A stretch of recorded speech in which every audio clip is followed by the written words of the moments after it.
वळ्यात पुढल्या बातमीकडे परराष्ट्र सचिव विक्रम मिस्त्री यांची परदेशामध्ये जाणाऱ्या खासदारांसोबत एक बैठक पार पडलेली आहे आणि युद्धविराम फक्त द्विपक्षीय, तिसऱ्याचा सहभाग नाही. ऑपरेशन सिंदूर दरम्यान झालेल्या नुकसानीची सुरक्षा कारणांमुळे माहिती देऊ शकत नाही. विक्रम मिस्त्रींनी बैठकीत ही माहिती दिल्याची सूत्रांची माहिती आहे. तर अनेक प्रश्नांची समाधानकारक उत्तरं मिळाल्याचं शशी थरूर यांनी म्हटलं आहे.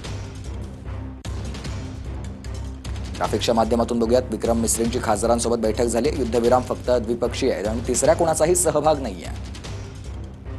बैठकीत त्यांनी ही माहिती दिली आहे. विक्रम मिस्त्री यांनी ही माहिती दिली आहे. डोनाल्ड ट्रम्प यांच्या मध्यस्थी संदर्भात दाव्यावरून विक्रम मिस्त्रींची ही माहिती आहे, अशी माहिती सूत्रांनी दिली आहे. ऑपरेशन सिंदूर दरम्यान झालेल्या नुकसानीची सुरक्षा कारणांमुळे माहिती देऊ शकत नाही, असं सूत्रांकडून कळत आहे. पहिल्या दिवशी अतिरेक्यांच्या 9 ठिकाणी हल्ले केले, नंतर याबद्दल पाकला माहिती दिली, असंही सूत्रांनी म्हटलंय. पुढील सैन्य कारवाईबद्दल पाकसोबत चर्चा केली नाही.